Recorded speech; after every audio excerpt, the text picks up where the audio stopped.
Aujourd'hui, il y a un véritable, duopole sino-américain en ce qui concerne l'intelligence artificielle. Et au sein de ce duopole, les États-Unis sont leaders. Se pose toujours la question de savoir si c'est une avance qui se compte en mois, en années. Il y a quelques temps, on pensait qu'ils étaient à 2 ou 3 années d'avance sur leurs concurrents chinois. Il semblerait que sur certains critères, ça se resserre. C'est une compétition, donc évidemment, la course n'est pas gagnée d'avance. Bienvenue, je suis Laurent-Nicolas Guénoc du cabinet Convertéo. Je suis Marjorie Paillon. Et vous allez écouter Changement d'époque en cours, le podcast de l'IA.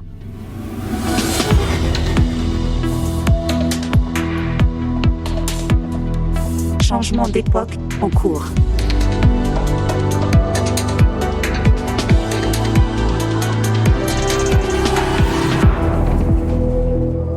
Épisode 11. L'IA et la géopolitique. Bienvenue, ravi de vous retrouver pour ce nouvel épisode de Changement d'époque en cours. Toujours à mes côtés, fidèle au poste, la journaliste Marjorie Paillon, avec moi dans le studio de Magellan. Salut Marjorie. Hello Laurent, et tu vas voir aujourd'hui, on va se poser une question.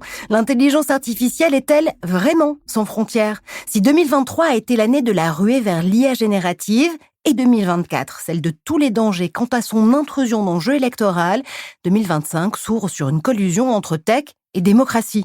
Jeux politiques, désinformation, poids des réseaux sociaux, bras de fer industriel et économique, le monde plonge dans une certaine course à l'e-armement. Alors, dans cette nouvelle tectonique des plaques, la diplomatie peut-elle être encore une solution ? Pour en parler avec nous en studio, Benjamin Pajot, bonjour à vous. Bonjour et merci beaucoup pour votre invitation. Vous êtes chercheur associé au Centre géopolitique des technologies de l'IFRI, l'Institut français des relations internationales, et vous êtes aussi chercheur indépendant en géopolitique du numérique. Des mots qui vous vont comme un gant et qui surtout collent à notre sujet parce que vous l'avez vu évidemment ces derniers jours, de Joe Biden dans son dernier discours au State Department, à François Bayrou lors de sa déclaration de politique générale. L'IA s'est invitée dans les discours de ses chefs d'État et de gouvernement. Pourquoi est-ce que l'IA est devenue un enjeu géopolitique, Benjamin ? Bon, alors, beaucoup de raisons à ça. La première, à mon sens, c'est parce que, et ça fait déjà des années qu'on le voit arriver, c'est une technologie transformatrice de fond en comble. Ça fait partie de ces technologies qui, en fait, vont amener tout un tas d'autres technologies à émerger. C'est déjà le cas, c'est en cours. Et la raison principale, en tout cas, peut-être la réponse la plus simple à votre question, c'est d'abord sur le plan militaire. Parce que on est face à une technologie stratégique qui va permettre des avancées et qui permet déjà des avancées, on le voit dans le cas de la guerre en Ukraine ou dans le cadre du conflit israélo-palestinien. C'est une technologie qui est réellement transformatrice sur ce plan-là et amène des innovations militaires qui ont directement lien avec la puissance, sont directement en lien avec la puissance des États. Et donc, c'est ce qui probablement déclenche cette forme de compétition de plus en plus rugueuse, j'ai envie de dire, entre ces États à travers le monde. Bon, et il reste aussi le fait que, au-delà de ça, on est sur une technologie qui a une ramification dans toutes les sphères de la société. Et donc, à partir de là, des impacts globaux et du coup, des États qui essayent, pas seulement des États, des entreprises aussi, on y viendra, mais des États en priorité qui essayent de se positionner sur ce secteur et donc de prendre le leadership en mauvais français. Pour comprendre, pour avoir un peu un point de départ dans la discussion, quand on parle des rapports de force géopolitiques de l'IA, est-ce qu'on peut essayer de quantifier, de mesurer un peu de quoi on parle ? C'est quoi la photographie aujourd'hui des forces et comment on mesure les différents États, les différents blocs ? Alors ça, c'est une très très bonne question. C'est une véritable difficulté parce que, comme je le disais, on est face à tout un tas d'acteurs. Il y a évidemment les États, mais l'IA, elle est aujourd'hui développée par les acteurs privés.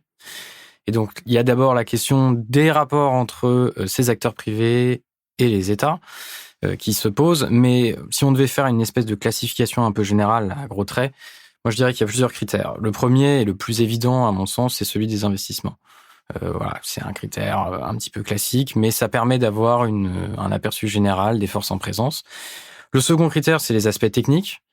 C'est-à-dire tout ce qu'on connaît assez bien et ce que vos auditeurs doivent connaître, c'est-à-dire la capacité à rassembler d'immenses corpus de données, la capacité à exploiter ces données en développant des algorithmes et à disposer d'une puissance de calcul qui permet de faire tourner ces algorithmes et de les entraîner ensuite. Je rajouterai à ça la capacité aussi à s'approvisionner en puces et semi-conducteurs qui sont aujourd'hui au cœur du développement de l'IA générative. Et une dernière chose, dernier critère selon moi, pour rester toujours très basique, c'est la capacité à attirer des talents. Et ça, c'est pas non plus une chose qu'on met souvent en avant, mais c'est pourtant un critère qui n'est pas des moindres. Et on verra, on en parlera probablement pour les États-Unis, mais c'est une question qui va peut-être se poser aussi à eux sur les prochains mois ou prochaines années. Oui, parce qu'on parle beaucoup de la disponibilité des puces de Nvidia qui sont indispensables, mais produire, entre guillemets, un docteur ou une doctoresse en machine learning, ça prend aussi un petit peu de temps.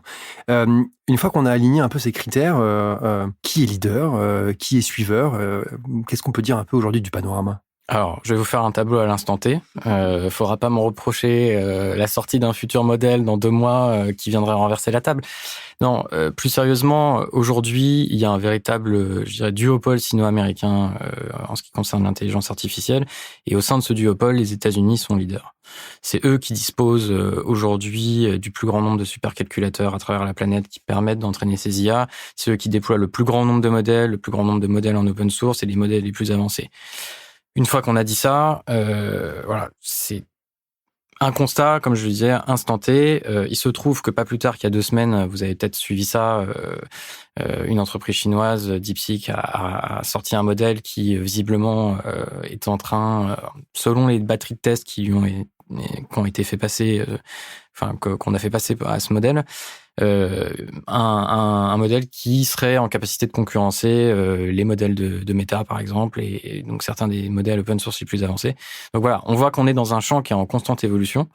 Si on se base sur ce critère de la production des modèles, notamment pour ce qui concerne l'IA générative, voilà, on est dans une dynamique fluctuante. Mais moi, mon constat au cours des dernières années, c'est tout de même que les États-Unis gardent une avance relativement conséquente. Se pose toujours la question de savoir si c'est une avance qui se compte en mois, en années. Voilà, il y a quelques temps, on pensait qu'ils étaient à 2 ou 3 années d'avance sur leurs concurrents chinois. Il semblerait que sur certains critères, ça se resserre. C'est une compétition, donc évidemment, la course n'est pas gagnée d'avance.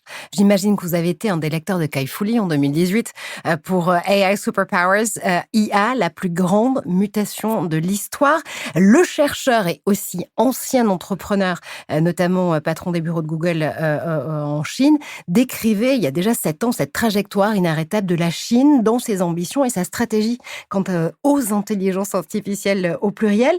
Ça veut dire quoi? Que dans ce bras de fer entre Washington et Beijing, l'Europe est laissée de côté face à ces atermoiements, mais est-ce que Kai Fu Lee avait raison trop tôt? Est-ce que la Chine, justement, dans ses degrés et dans ses nuances d'avance ou pas face aux États-Unis, est en passe de peut-être l'emporter?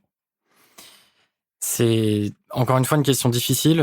L'écosystème chinois, c'est un écosystème dont on n'a qu'un aperçu, j'aurais tendance à dire, d'autant plus pour moi qui ne suis pas cynisant et pas spécialiste de la Chine, mais il en filtre que ce que les Chinois veulent bien communiquer. Et ça, c'est aussi une question qu'il faut avoir à l'esprit. Et c'est aussi pour ça que j'estime que, à l'heure actuelle, les Américains continuent d'avoir de l'avance, c'est parce que c'est un écosystème ouvert qui dialogue avec des entreprises qui sont en concurrence permanente, ce qui est aussi le cas en Chine, mais avec des formes d'interconnexion entre les différents groupes de recherche qui sont plus importantes et de circulation des idées aussi plus importantes. Maintenant, les ambitions de la Chine sont extrêmement claires dans ce secteur. Depuis 2017 et le plan Next Generation AI, la Chine s'est fixé l'objectif de devenir le leader mondial en 2030. Voilà. Les Chinois aiment la planification, le PCC, voilà. C'est l'essence même de la façon dont ils mènent sa politique. Et donc, les ambitions sont clairement affichées. Ils mettent énormément d'argent, de temps et de moyens humains pour y parvenir. Est-ce qu'ils sont en passe d'y parvenir? Là, la question reste ouverte. Encore une fois, c'est ce que vous disiez. On parle d'intelligence artificielle au pluriel. C'est toujours la même chose. C'est qu'il y a des secteurs sur lesquels ils sont réellement en pointe. Il y a d'autres secteurs sur lesquels, visiblement, ils ont plus ou moins de retard. Dans l'intelligence artificielle générative, on avait tendance à considérer qu'ils faisaient preuve d'une forme de retard. Voilà, le modèle dont je viens de parler semble remettre en perspective certaines choses. Encore une fois, c'est un champ gazeux en évolution permanente et il est difficile, on peut simplement statuer, comme je disais à l'instant T, parce que c'est extrêmement complexe d'avoir une vue d'ensemble. Ce qui est sûr, c'est que la Chine met les moyens pour y parvenir. La question qui va se poser, à mon sens, pour eux, ça va être celle de l'efficacité de la politique américaine en matière de restrictions aux exportations notamment. Et la question centrale pour la Chine à l'heure actuelle, c'est celle de l'approvisionnement en puces. Joe Biden, ayant lui-même, dans la fin de son mandat, remis justement des mesures pour limiter la vente de ces briques technologiques essentielles à la production d'IA en Chine. Nvidia, tu le disais Laurent, en fait les frais à nouveau. Ça nous rappelle que, encore une fois, dans la bataille de l'IA, il faut tout prendre en compte. Pas d'infra, pas de data, pas d'IA. Exactement. C'est d'abord, on voit que le bout de la chaîne, et notamment les usagers au bout de la ligne, avec ChatGPT pour ne pas le nommer, l'interface de contrôle, le dialogue avec le bot. Mais en réalité, on est d'abord en tout début de chaîne sur des infrastructures matérielles. Et c'est la difficulté, comme je disais, qui se pose à la Chine aujourd'hui, c'est celle d'accéder à ces semi-conducteurs de pointe, qui sont notamment effectivement produits par Nvidia et designés, manufacturés par TSMC, l'entreprise taïwanaise. Et donc il y a une volonté extrêmement claire côté américain de priver la Chine d'accès à ces semi-conducteurs qui permettent d'entraîner aujourd'hui les IA les plus performantes. Toute la question, c'est de savoir si, pour l'instant, il y a un certain nombre de trous dans la raquette qui permettent à la fois le développement d'une contrebande, mais aussi un stockage côté chinois de ces puces extrêmement avancées. Et donc, de savoir si les Américains vont parvenir, par la puissance qu'ils déploient sur tous les plans, à imposer un contrôle aux exportations suffisamment sérieux, y compris non seulement à leurs entreprises, mais y compris à leurs alliés ou en tout cas à des partenaires qui seraient un petit peu moins regardants. Et là-dessus, on a le même problème que pour les sanctions européennes et américaines vis-à-vis de la Russie, par exemple. J'entends parler de prohibition, notamment sur ces puces et ces accélérateurs justement de puissance pour développer des IA ultra performantes. Ça veut dire quoi? Qu'on va avoir un certain macartisme technologique? Très bonne question. Je salue la formule. Ce qui est certain, c'est que Trump adore la question des contrôles douaniers et la guerre la tariff war, comme il dit, donc la guerre des taxes. Des droits de douane. Des droits de douane, oui. Et qui va en user et probablement en abuser. Ensuite, une fois qu'on a dit ça, c'est toujours pareil aujourd'hui avec l'équipe qui va se mettre en place. En fait, il y a plein de courants autour de lui. Et il y en a probablement 3 qui ont des approches assez différentes vis-à-vis de la Chine. Et donc, toute la question, c'est de savoir qui va l'emporter. On sait en plus, vis-à-vis de la personnalité, en tout cas de ce qu'on arrive à en décrypter, de la personnalité du président américain, qui prend un petit peu sa décision au dernier moment en fonction de la dernière personne qui aurait réussi à l'emporter. Donc voilà. Difficile de répondre à cette question. Ce qui est certain, c'est qu'il va y avoir une forme de continuité, tout comme on avait vu une continuité entre l'administration Trump 1 et Biden sur les sujets tech, et notamment sur cette question des contrôles aux exportations et des mécanismes qui contrôlent les investissements en Chine des entreprises américaines, tout ce que le CHIPS Act a ensuite défini en matière de normes aussi pour permettre un accès aux subventions. Voilà, tout ça, ça va se poursuivre et c'est probablement l'un des points de continuité entre les deux administrations. Et la dernière personne dans la pièce en ce moment, bientôt dans le bureau ovale, pour Donald Trump, c'est souvent Elon Musk. Or, on se dit qu'Elon Musk, avec notamment une usine Tesla à 13 milliards de dollars à Shanghai, pourrait réussir à arrondir les angles entre Xi Jinping et Donald Trump, notamment sur cette fameuse guerre des droits de douane. Est-ce que ça peut être aussi le cas en matière d'IA ? Alors là, je prends pas le pari. C'est très difficile de répondre à cette question. Il va jouer un rôle, c'est certain. La question, c'est aussi comment tout ça ne va pas se chevaucher avec le rôle qu'est censé jouer David Sacks, qui va être nommé au poste de l'espèce de monsieur IA et crypto dont on a du mal à connaître et à percevoir le périmètre pour le moment. Mais effectivement, comme vous l'avez dit, Elon Musk a des intérêts très prégnants en Chine et il va forcément peser à un moment donné dans la balance pour défendre ses intérêts. Ça va a priori, dans un premier temps, se concentrer sur la question de la conduite autonome et donc de la vente des véhicules Tesla et de tout ce qui s'ensuit en Chine. Et il a déjà obtenu un gage de ce point de vue-là.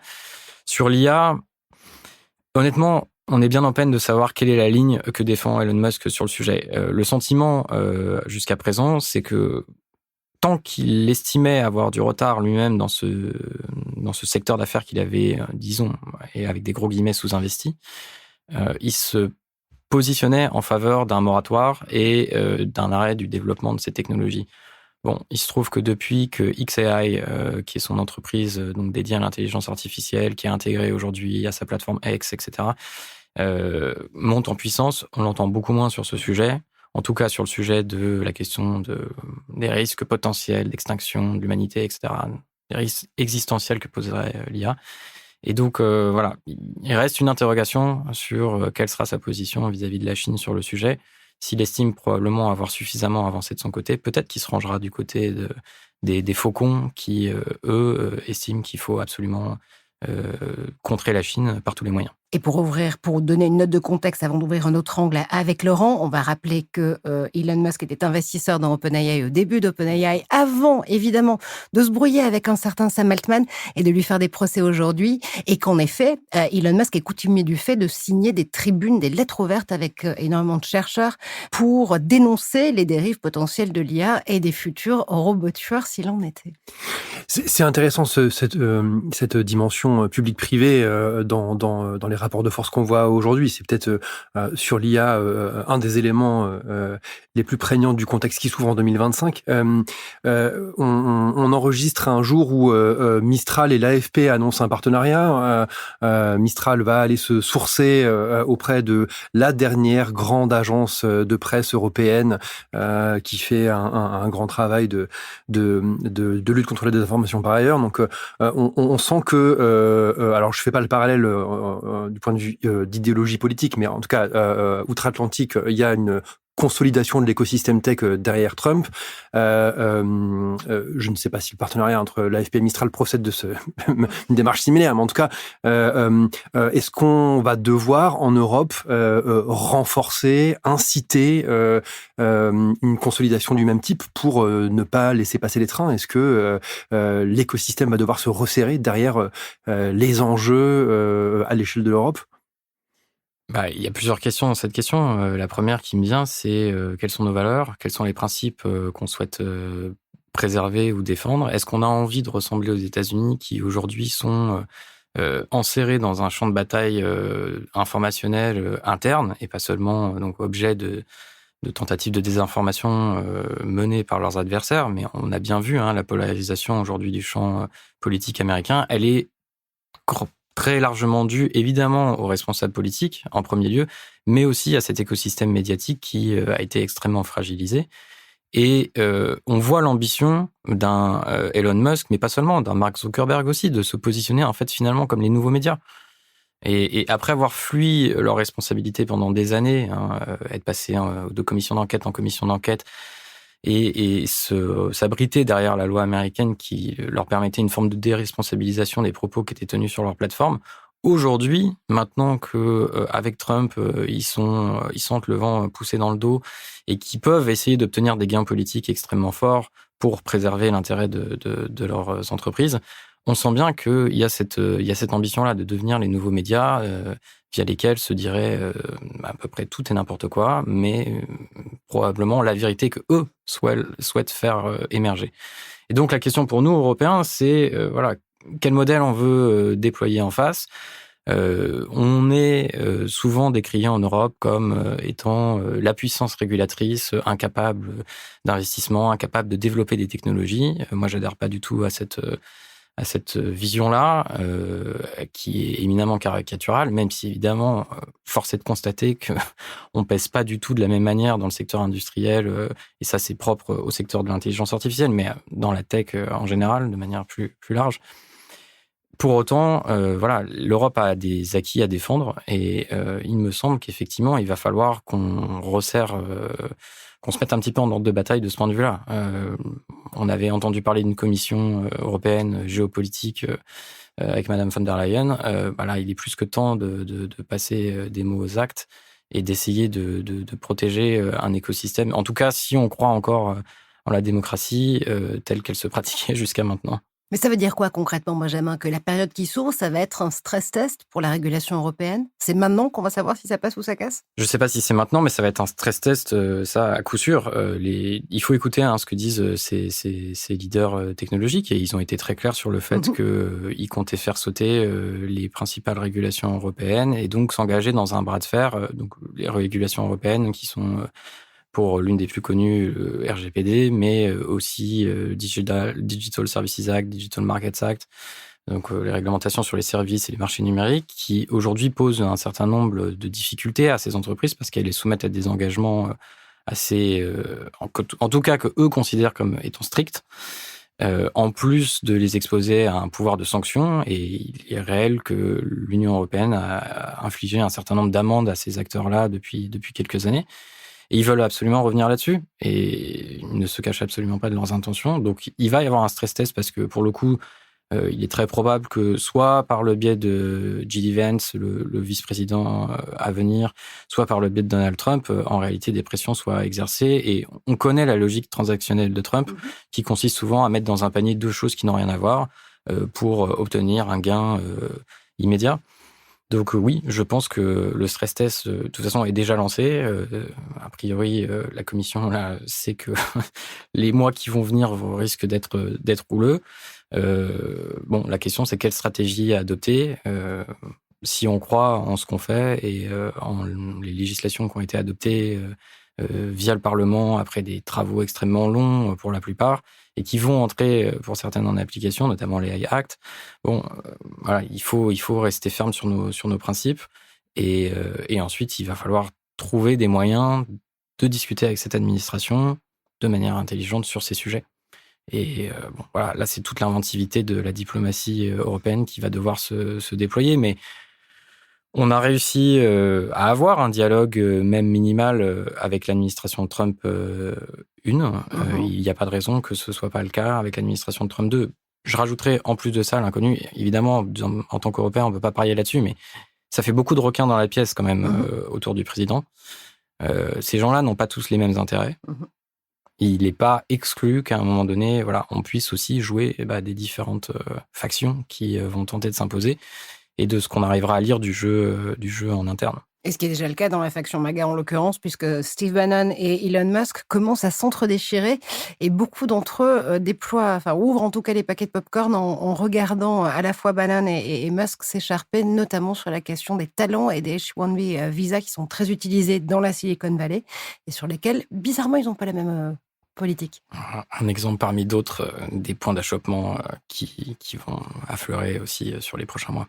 Un autre qui est au cœur de notre sujet, c'est dans ces competing goals, comme le thème commence à monter dans la presse, les objectifs un peu contradictoires issus de la campagne Trump, c'est le rapport à la place de l'État américain. On a d'un côté une commission qui veut rogner sur les dépenses de l'État fédéral, et de l'autre, pas d'infrastructure de l'IA pour soutenir l'ambition américaine sans État et sans investissement public américain. Comment vous voyez ça? On ne peut pas raisonnablement parier sur le fait que l'État américain simplement arrête d'investir sur l'IA aux États-Unis. On va continuer à avoir un État fort. C'est très certain. Simplement, les secteurs seront peut-être plus ciblés. On va arrêter d'entendre parler des risques de l'IA concernant les enjeux de biais, les enjeux de discrimination, les enjeux écologiques, même si c'était loin d'être le sujet principal. Il y avait quand même au sein de l'administration Biden des voix qui tentaient de amorcer une prise de conscience sur ce plan-là. Par contre, on va entendre parler de l'intelligence artificielle pour la défense. Et là, il est certain que les budgets vont exploser. Et que effectivement on sera dans une logique d'État fort, d'État de ce qu'on retrouve finalement dans les logiques d'États libéraux qui évoluent plus ou moins vers des tendances illibérales. Et de ce point de vue-là, on va voir une accélération des investissements dans le secteur de la défense, mais il n'est pas exclu qu'on le voit également dans d'autres secteurs. Encore une fois, c'est la question demeure entière de savoir qui va s'imposer et qui va réussir à défendre ses intérêts en fonction de tel ou tel enjeu qu'il réussira à porter jusqu'aux oreilles du président. Mais je ne crois pas du tout qu'il y aura un recul de l'État sur ces questions-là. Il y aura un recul de l'État sur le plan de la régulation. C'est-à-dire, effectivement, voilà, l'absence de règles, ou en tout cas les barrières, et là je mets encore des gros guillemets, mais ce que ces acteurs-là identifient comme des barrières à l'innovation vont tomber. On peut notamment parler de la régulation californienne qui avait été votée par le Parlement californien en pleine campagne entre Donald Trump et Kamala Harris. SB 47, c'était le nom de cette législation qui allait même plus loin parfois que l'AI Act européen, notamment sur la responsabilisation des producteurs et productrices d'intelligence artificielle en les tenant justement comptables des dommages collatéraux qu'ils auraient pu provoquer avec des outils d'IA générative. Sauf que cette loi a eu droit à un veto, celui de Gavin Newsom, le gouverneur de Californie, qui a été lui-même pressé par le camp démocrate et par Nancy Pelosi à ce moment-là de la campagne de mettre ce veto, d'opposer ce veto à cette régulation en lui disant « si jamais on perd les big tech, on perd tout ». Bilan des courses, ils ont tout perdu. Exact. Et la régulation est finalement les voies possibles de la vallée qui devient de plus en plus magaïste, Make America Great Again. Est-ce que la régulation, c'est forcément l'épouvantail face à ces entreprises où on avait l'impression, avec notamment la régulation européenne et ses avancées en matière de pédagogie, qu'on était passé de big tech, du stade d'enfant à adolescent et presque adulte? On est en train de régresser? En tout cas, c'est le sentiment que ça donne. On va pas refaire l'histoire, mais je pense qu'on aurait une approche extrêmement différente si Kamala Harris l'avait emporté. Là, ce à quoi on assiste, et c'est aussi là qu'il faut faire la part des choses, c'est évidemment un balai des géants technologiques pour essayer de courtiser Trump et d'obtenir le plus d'avantages possible avant que les choses sérieuses ne commencent. Donc, je ne dis pas que je prends pas pour argent comptant les déclarations des uns et des autres, mais les revirements sont quand même assez spectaculaires. On le voit avec Meta et Mark Zuckerberg, même si je pense pas qu'il était un grand démocrate jusqu'ici. Voilà. Il y a aussi un jeu politique qui est en train de se mettre en place, mais c'est certain que sur le plan de la régulation, on régresse, et c'est ce que vous disiez, on va être soumis côté européen à un stress test pour que cette lame de fond pseudo-idéologique, en tout cas, puisse évoluer sans entrave. Et il est certain que c'est une mauvaise nouvelle pour les Américains au niveau individuel, parce que voilà, on sait pertinemment que la préoccupation ne sera pas celle de la protection du citoyen américain moyen. On anticipe, vous le disiez, des investissements conséquents dans les mois et années à venir autour de l'armement et de l'industrie de l'armement, les usages militaires de l'IA. On retombe dans des discussions de multilatéralisme et de lutte contre la prolifération, qui sont des grands sujets géopolitiques et de relations internationales. Il y a des prémices, il y a des voix qui se font entendre pour dire il faut des traités, il faut négocier, il faut à minima des accords de principe, des engagements de principe. On y croit, on en est où? C'est tout le monde se regarde, ou il commence à y avoir des vraies tentatives de poser un cadre à des usages qui sont encore assez embryonnaires, qui évoluent vite mais qui sont encore assez embryonnaires? Sur la question des armements en particulier? Oui. Bon, moi, c'est pas une question dont je suis spécialiste. Ma compréhension du sujet à l'heure actuelle, c'est qu'il y a plusieurs initiatives qui sont en cours. Pour autant, il y a une difficulté globale qui tient pas spécifiquement à ce sujet-là, mais qui est plus le résultat de l'affrontement géopolitique qui est en train de se dessiner, et qui fait que la gouvernance mondiale des sujets, des enjeux globaux et des sujets technologiques en particulier, et de l'IA dans ces sujets-là, est extrêmement complexe, parce que tout le monde ne veut pas la même chose. Et donc, en fait, on voit émerger des efforts un peu concomitants.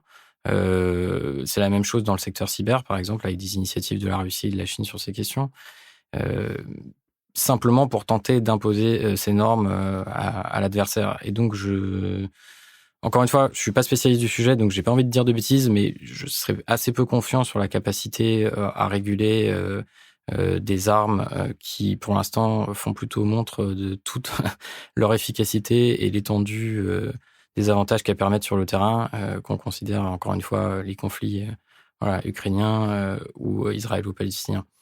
Et donc, Je vois pas très bien comment... ce qui veut pas dire que la discussion ne va pas avancer, hein. Il y a des processus qui sont en cours, que ce soit au sein de l'ONU ou ailleurs.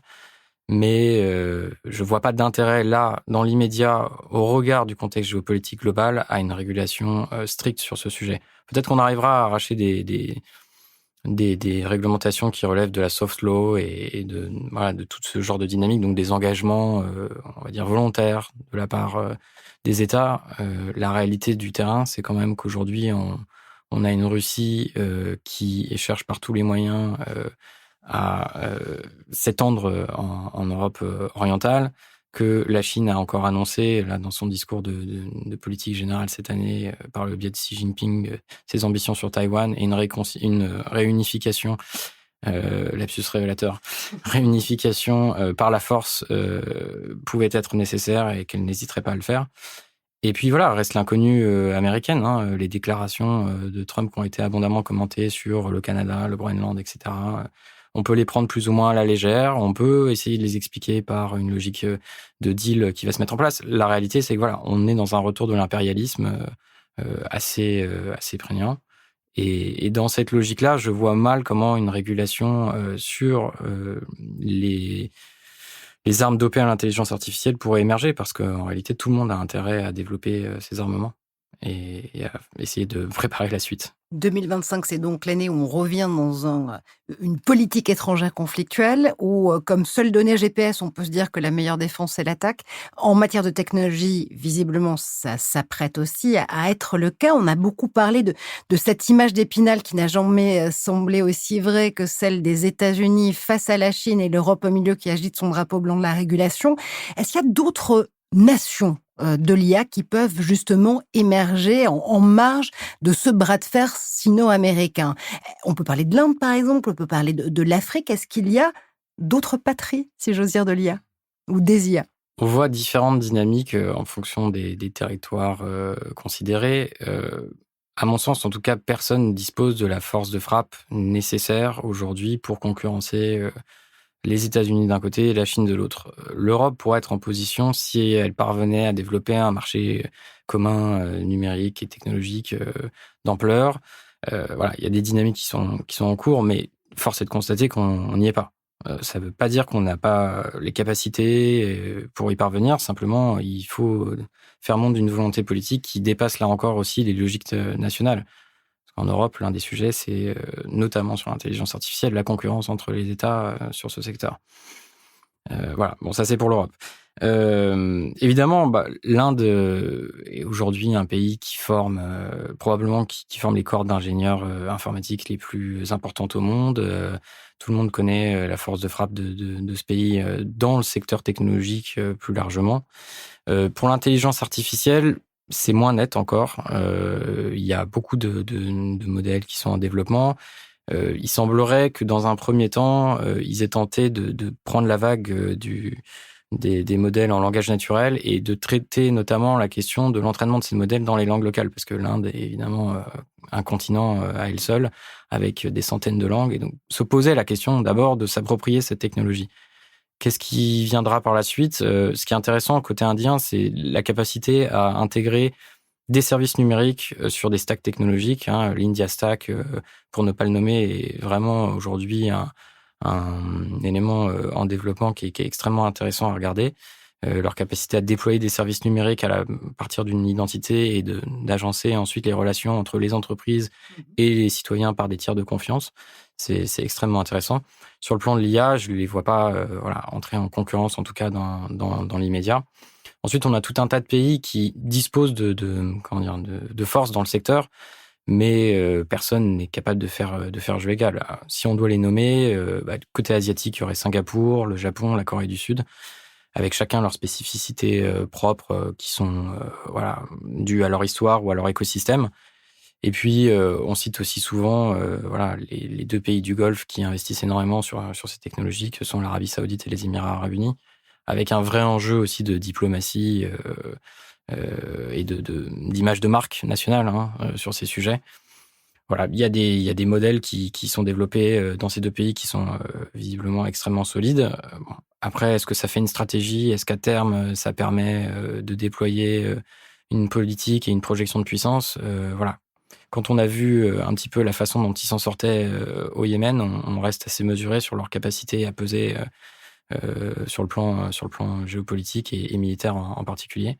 Mais ça peut peut-être faire la différence si on se redit encore une fois que la production d'IA et le fait d'être une puissance potentielle des intelligences artificielles, c'est une approche holistique avant tout. Quand Sam Altman, par exemple, fait il y a quelques mois une tournée des pays et des gouvernements pour essayer de voir où il pourrait implanter non seulement sa propre usine de développement de puces pour ne pas être Nvidia dépendant jusqu'à la fin du développement de ses outils, mais aussi aller chercher les talents et aller chercher les données d'entraînement les plus diverses, il va aux Émirats Arabes Unis que vous avez cité, Benjamin. Les Émirats Arabes Unis étant un des seuls pays qui a un ministre de l'intelligence artificielle plénipotentiaire, et il n'y s'y trompe pas. Il se dit bien qu'il faut créer quelque part un Apple de l'IA, même si la formule pour lui est pas forcément si vraie que ça avec la marque à la pomme, mais se dire qu'il faut être tout à fait maître de l'ensemble de l'écosystème des IA qu'on va vouloir créer.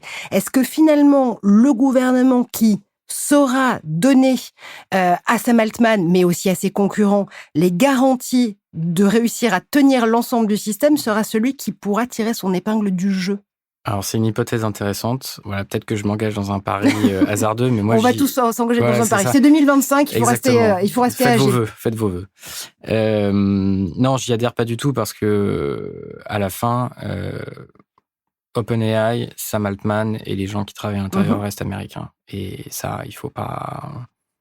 Il y a bien une chose avec laquelle les Américains rigolent pas, c'est précisément cette question de la nationalité et des intérêts à défendre. Je pense que les pressions qui seraient exercées dans un cadre où on verrait l'un de ces leaders technologiques parier sur un pays qui soit considéré comme un pays ami ou pas, serait extrêmement forte. En fait, la réalité de tout ça, c'est que si c'était un choix possible, on le verrait déjà émerger en Europe. On aurait l'Allemagne ou la France qui seraient des réceptacles tout trouvés parce qu'on a tout intérêt, en tout cas, nos politiques ont déployé des politiques économiques d'attractivité vis-à-vis de ces acteurs-là, et on aurait tout intérêt à développer un secteur qui puisse rivaliser avec le secteur américain. Donc je le vois pas émerger. Maintenant, bon voilà, l'imprévisibilité d'un Donald Trump fait que beaucoup d'hypothèses peuvent être mises sur la table. Voilà. Qu'adviendra-t-il d'un acteur qui tomberait en disgrâce? Pour l'instant, comme je disais, c'est le ballet des courtisans. Si demain, voilà, l'un d'entre eux était considéré comme persona non grata, est-ce qu'il sera en capacité de déployer son activité ailleurs? Ça me semble quand même à ce stade très compliqué, ne serait-ce que par les liens aussi que toutes ces entreprises entretiennent avec le secteur de la défense américain et qui les lient par un espèce de pacte de sang très étroitement, en fait, avec l'ensemble du système américain. Donc, à la limite, ce qui pourrait arriver, c'est plutôt que, oui, ces acteurs-là viendraient chercher des subventions ailleurs, qui repartiraient ensuite aux États-Unis sous la forme d'innovations diverses et variées. Ça, c'est beaucoup plus probable, à mon sens, que l'émergence d'une nouvelle puissance au milieu des deux géants. Mais voilà, c'est un pari. Dans quelques semaines, les 10 et 11 février prochains, la France va accueillir un grand sommet de l'IA, l'Action Summit. Ce sommet pensé pour être une vraie vitrine des avancées technologiques, avec aussi des débats prévus autour des enjeux éthiques et la coopération publique-privée. C'est l'agenda, en tout cas, qui a été donné par Clara Chapaz. À vous écouter, on n'entre pas dans une année marquée par des attentes très fortes sur le multilatéralisme et sur la bonne coopération et le bon dialogue international. Malgré tout, qu'est-ce qu'on peut en attendre? Est-ce que c'est une façade? Est-ce qu'il y a des coulisses? Qu'attendre de ce sommet? Bon, il y a plusieurs choses qui se jouent. La première, à mon sens, il y a un enjeu national. C'était de positionner la France sur ce sujet. Il y a un véritable effort du président Macron pour imposer la France comme l'un des pays leaders sur le plan non seulement technologique, mais aussi sur le plan diplomatique. Le partenariat mondial pour l'intelligence artificielle existe depuis maintenant au moins 4 ou 5 ans, si je dis pas de bêtises. Il n'est pas forcément très connu, mais c'était l'une des premières initiatives, et une initiative qui reste extrêmement intéressante. Franco-canadienne. Exactement. Même si on a tendance parfois à l'oublier, en tout cas en France. Et donc voilà, l'accueil du sommet, le fait que on puisse imposer aussi un agenda qui s'éloigne un petit peu, en tout cas qui prenne le contre-pied des premiers sommets qui sont tenus en Angleterre et en Corée du Sud, fait qu'il y avait un enjeu de positionnement national et diplomatique pour la France. Et rien que le fait que ce sommet se tienne est déjà une forme de signal. Bon, voilà, ça c'est de la tambouille un petit peu interne, j'ai envie de dire. C'est mon passé aussi au ministère des Affaires étrangères qui parle.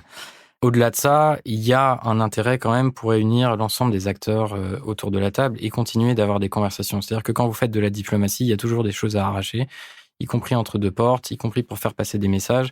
Et donc un sommet comme ça permet de continuer à creuser non seulement les sujets, ça donne la parole à des chercheurs, ça fait venir tout un tas de gens, ça crée une forme d'effervescence qui, à un moment donné, peut permettre à certaines positions d'être mieux mises en valeur ou à certaines solutions peut-être d'émerger. Ce qui était intéressant dans ce processus des sommets IA qui se sont tenus jusque-là, c'est que la Chine était aussi partie prenante. Et donc, on doit jouer un rôle pour justement, non pas se tenir au milieu du gué, mais essayer d'avoir l'ensemble des partenaires qui continuent à discuter. Parce qu'en fait, même si la Chine et les États-Unis prennent des directions absolument divergentes sur tous les sujets, il y a un intérêt immédiat, notamment sur les questions d'armement, mais pas seulement, sur la question de la sécurité de ces modèles, de la sécurité de l'intelligence artificielle généralement, de la cybersécurité reliée à l'intelligence artificielle. Il y a plein de points de coopération qui restent possibles. Dans le domaine de la médecine, il y a aussi des coopérations qui doivent continuer d'avancer. Et donc, des sommets comme ça permet d'avoir ces discussions. C'est pas forcément ce qui en ressortira, mais entre deux portes, c'est aussi des choses qui se discutent entre les différentes diplomaties. Et puis, je crois que là, on verra comment, évidemment, les conclusions du sommet, comment tout ça va se passer. C'est difficile de prévoir à l'avance, mais l'agenda de la France est assez clair. Il remet au centre du jeu la question du développement durable de ces technologies, qui n'est pas un des moindres enjeux du développement de l'intelligence artificielle, notamment dans sa forme générative. Je crois que ça a le mérite d'être posé sur la table. Ça aurait dû être fait avant, mais ça doit arriver. Et puis, dans les actions qui ont été annoncées, il y a la création de cette fondation pour les communs numériques qui nous tenait particulièrement... Alors là, encore une fois, je remets ma précédente casquette, mais qui nous tenait particulièrement à cœur et qui trace un petit peu, en tout cas, une voie différente pour justement approcher les enjeux technologiques par le biais des communs et donc par le biais d'un développement qui ne soit pas inféodé à telle ou telle logique étatique ou à telle ou telle logique privée.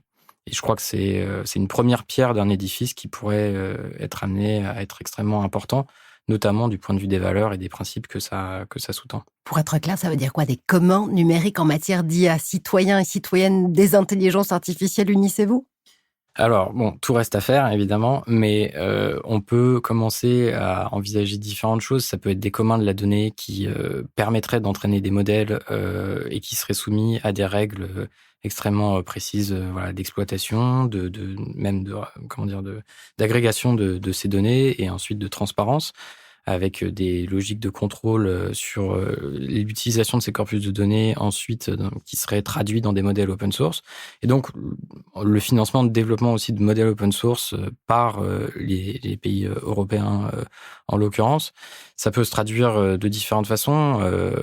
Certains chercheurs réclament par exemple la création d'un espèce de CERN de l'IA et donc d'un endroit où on puisse échanger en toute transparence, en bonne intelligence scientifique, sur les différentes avancées utiles aussi, puisque le sommet est censé être, dans sa formulation, apporter sa pierre au bien commun. Donc, il y a tout un tas d'initiatives à imaginer autour de ça. Évidemment, c'est pas seulement la question de l'intelligence artificielle pour les communs, c'est une question qui dépasse très largement ce cadre-là et sur l'ensemble des technologies. Mais voilà, la France a le mérite de porter ce discours-là et d'essayer de proposer une voie nouvelle, justement, plutôt que celle de rattraper les combats perdus, essayer de se positionner sur des batailles qui sont déjà gagnées par nos adversaires stratégiques. J'ai l'impression, Laurent, qu'on finit presque cet épisode avec une lueur d'espoir. Benjamin, la diplomatie et la coopération, est-ce que ça peut être encore aujourd'hui des solutions pour tirer le meilleur parti des intelligences artificielles ? C'est même la seule solution, parce qu'en réalité, plus on évolue vers des écosystèmes fermés, des boîtes noires, une absence de transparence, moins on aura de chances de comprendre ce qui va nous arriver. Parce que là, on en revient à la discussion de départ, qui était que les intelligences artificielles ont des impacts sur l'ensemble des secteurs de nos sociétés.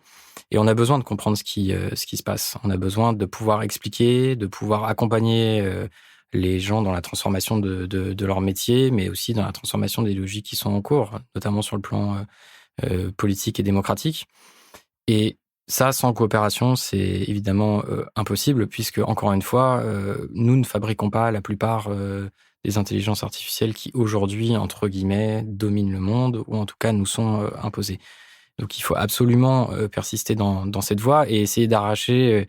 La diplomatie, c'est des petits compromis, comme je vous disais, entre deux portes. Donc c'est pas forcément des combats qui sont visibles au grand jour, mais en réalité, travailler des partenaires dans des discussions de fond, ne pas les lâcher, aller négocier point par point des avancées, c'est ce qui permet à l'arrivée, d'imposer un autre récit que celui que nous présentent les grands acteurs du secteur, les grands acteurs privés notamment, et d'essayer d'ouvrir des portes pour aller vers un mieux-disant. De l'espoir, une méthode, une voie à suivre. En tout cas, merci beaucoup Benjamin Pajot pour cette conversation. Je pense qu'on a, en tout cas, vous avez participé à cet effort de pédagogie qui est nécessaire. Merci beaucoup. Merci beaucoup Marjorie. Merci à tous nos auditeurs et on se retrouve très bientôt pour de prochains épisodes de Changement d'époque en cours.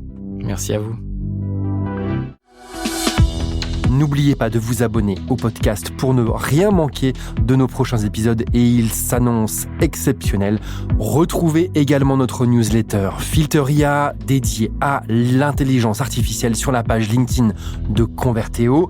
Si vous voulez nous écrire, c'est par ici, changement@converteo.com. On attend vos commentaires, vos remarques, vos idées de sujets pour les prochains épisodes. Je remercie toute l'équipe de Converteo qui m'aide à préparer ce podcast, Mathilde Millet, Raphaël Fétic, Charles Le Tailleur, et un très grand merci aux équipes de Magellan qui nous aident à réaliser l'émission, Cécilia Gabizon, Yanis Hachemi, Raphaël Camoun et Gilles Chauvineau. Merci à toutes et tous. On vous retrouve très bientôt. Salut!